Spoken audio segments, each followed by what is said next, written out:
Eu nasci na parte sul do Irã, em uma cidade chamada Abadan. Eu nasci em uma família muçulmana xiita.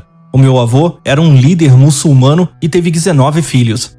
E dos 19 filhos, ele teve 84 netos. E obviamente, ele teve que escolher um para carregar e transmitir o padrão espiritual da vida e os ensinamentos para a próxima geração. E aconteceram algumas coisas, alguns acidentes onde eu deveria ter morrido. Mas todas as vezes, antes de uma situação de perigo vir em minha direção, eu via a silhueta de uma pessoa que sempre estava lá. Eu falava isso abertamente para todas as pessoas, e com isso, o meu avô pegou esse sinal e me deu muita atenção. Ele me ensinou todas as coisas que sabia sobre o islamismo. Eu me juntei ao Hezbollah, estive no exército por cerca de 3 anos e estudei o Alcorão extensivamente enquanto estive lá. O meu avô realmente plantou uma semente no meu coração, onde eu deveria compartilhar o Islã com os pobres cristãos que estavam enganados e que se desviaram. E que, obviamente, eu deveria ser um líder espiritual para nossa família fora do Irã. Certa vez eu viajei para a Malásia, onde fui pego com 30 passaportes ilegais. E então eu fui preso. Eu comecei a ensinar o islamismo na prisão e a dizer para todos o que eles deveriam fazer e quais eram os seus deveres para com Allah. Essa era a minha rotina diária. Eu rezava 5 vezes por dia. Os xiitas rezam 3 vezes e eles incluem 17 rakat, ou palavras, nessas 3 vezes em que oram. Mas como eu queria passar mais tempo com Deus, eu rezava em 5 horários separados. E no final da noite, eu rezava orações extras. Eu tinha o hábito de ler o Alcorão de capa a capa, uma vez a cada 10 dias. E com isso, eu ganhei os poderes espirituais do Islã. No Alcorão existem os jinn, ou gênios, que são os seres espirituais. Então, falar com eles não é proibido. Existem histórias de conversas com eles que o próprio profeta Maomé teve. E eu consegui me conectar a esse círculo espiritual. E eu consegui adquirir os poderes deles. Eu orava pelas pessoas, especificamente quando alguém as machucava ou fazia algo com elas. E essas pessoas vinham até mim e me pediam para fazer uma oração. E imediatamente, essa pessoa que as prejudicou adoecia ou tinha um acidente. Esse tipo de coisa. Sabe, eu conseguia fechar os olhos e te dizer o que tal pessoa estava fazendo em outra sala. E isso me deixou com mais fome de poder. Então, eu passei a meditar mais e mais no Alcorão. E uma noite, enquanto eu estava fazendo isso, pois existem palavras no Alcorão que devem ser repetidas continuamente e repetidamente, mas que não têm nenhum significado. Elas são os segredos do Alcorão. E quando eu estava meditando sobre isso, um espírito entrou na sala. E ele era muito mais poderoso do que eu poderia suportar. E eu fiquei com muito medo. Então, eu tentei usar todas as ferramentas que o Islã me deu em nome de Allah. E eu dizia: eu ordeno que você saia. Satanás, eu o repreendo. Esse tipo de coisa. Eu usei tudo e nada estava ajudando. Naquele momento, eu estava totalmente desesperado e senti como se estivesse sufocando até a morte. Eu senti como se eu estivesse morrendo naquela cela.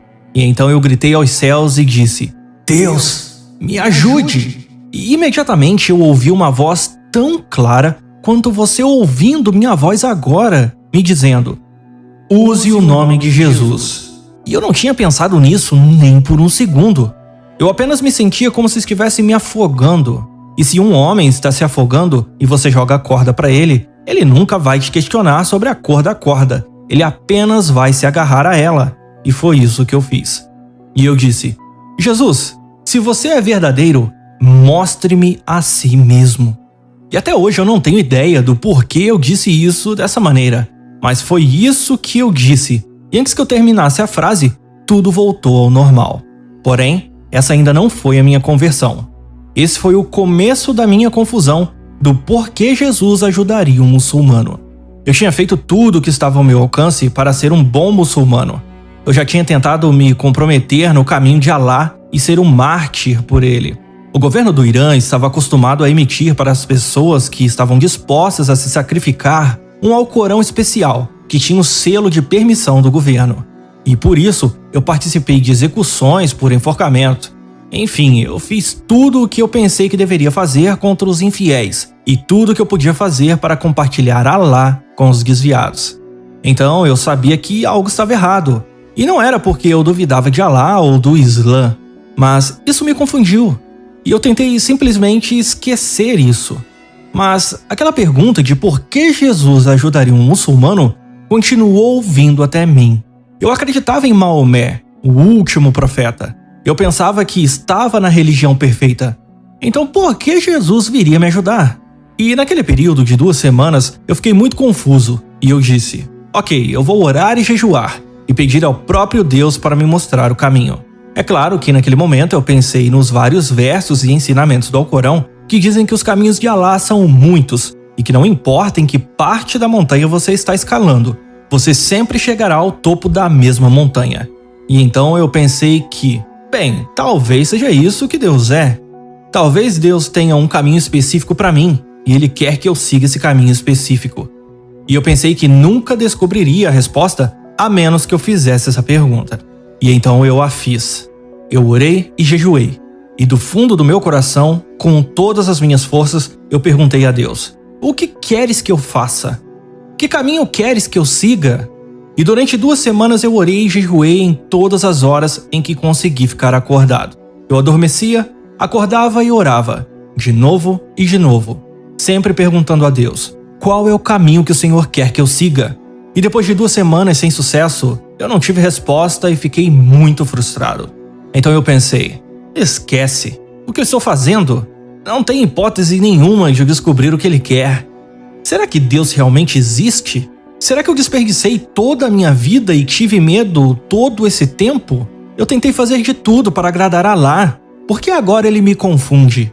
Se Alá é todo grande, Ele conhece o meu coração. Ele sabe que eu o amo. E eu perguntei para Ele se essas coisas são importantes. Eu orei por 2 semanas e nada aconteceu. E então eu disse: quer saber? Eu vou fazer o meu próprio caminho. Eu vou fazer o que me agrada. E no exato momento em que eu disse isso, eu senti o poder de Deus enchendo a sala. E no Islã, o maior pecado que você pode cometer, e por isso nunca será perdoado, é duvidar do próprio Deus. Duvidar dos seus ensinamentos. Duvidar do seu profeta. E eu fiz isso. E no Islã, eles ensinam que Alá nunca visita seres humanos. Eu estava sentindo que tinha cometido um pecado imperdoável e a presença de Deus estava na sala. E então eu fui confrontado imediatamente com a sua santidade, que colocou esse peso do pecado sobre mim. E eu sabia que Deus era justo e que por Ele ser justo, Ele deveria me matar e que Ele deveria me limpar da face da terra porque eu estava cheio de pecados. E eu chorei, porque eu literalmente não queria morrer. Mas eu sabia que não havia chance. Ele era tão santo e eu era tão mau. Então eu corri para o canto da cela e segurei a minha cabeça em meus braços e apenas gritei: Deus, me perdoe, me perdoe, me perdoe. E enquanto eu chorava e dizia me perdoe, eu senti um toque no meu ombro dizendo: eu te perdoo. E no mesmo instante em que essas palavras foram ditas, eu me senti fisicamente perdoado. E eu não consegui entender isso. E eu disse: espere, nós falamos que Deus é misericordioso e gracioso, mas não sabemos se estamos perdoados até o dia do julgamento. É por isso que não há um único versículo no Alcorão que diz que Maomé está no céu, porque ele deve esperar como todas as pessoas pelo dia da ressurreição, onde todos serão julgados. Então, como é que esse Deus diz: eu te perdoo? E como eu me sinto perdoado? Então eu perguntei e disse: quem é você? Pois eles não podem me perdoar e eu me sinto perdoado agora. E ele me disse: eu sou o caminho, a verdade e a vida. E no momento em que eu ouvi essas palavras, eu sabia que elas eram de grande importância, mas eu não fazia nenhuma ideia do que elas significavam. Eu ainda não tinha ideia de quem era esse Deus. E então eu perguntei a ele: qual é o seu nome? E ele respondeu: Jesus Cristo, o Deus vivo. E no momento em que ele falou essas palavras, foi como se cada osso tivesse sido tirado do meu corpo e eu simplesmente caí de cara no chão e comecei a chorar na presença de Deus. 18 anos se passaram, mas eu ainda não consigo esquecer o seu amor e a sua misericórdia. Eu não consigo esquecer o que ele fez por mim naquele dia. Ele simplesmente me perdoou. Eu me senti perdoado e caí de cara no chão. Eu apenas chorava porque durante muitos anos eu tentei agradar a Deus, mas nada do que eu fiz pôde agradar a Deus. Eu me senti muito enganado porque eles me disseram que Alá era Deus e ele não é Deus. Eles me disseram o que fazer pelo Hezbollah e a matar em nome de Alá. Mas então Deus enviou seu amor para mim. E o meu coração, que estava sedento por ele, disse: sim, esta é a verdade. Deus é sobre perdão. Deus é sobre amor. Eu chorei por 2 horas e apenas fiquei aos pés dele. Então ele me disse para olhar para cima. E quando eu olhei, eu vi uma espécie de tela de TV.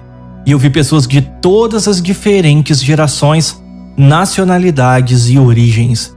Eu podia ver cada coisa errada que essas pessoas fizeram, e isso me impressionou. E eu disse: Deus, eu vivo entre todos esses povos e todos eles são pecadores. E ele respondeu: eu te perdoei tão facilmente, e com a mesma facilidade com que eu perdoei você, eu posso perdoá-los. Mas quem vai contar isso para eles? E então eu disse: envia-me, Senhor. E ele respondeu: vá. E foi assim que eu me tornei um cristão.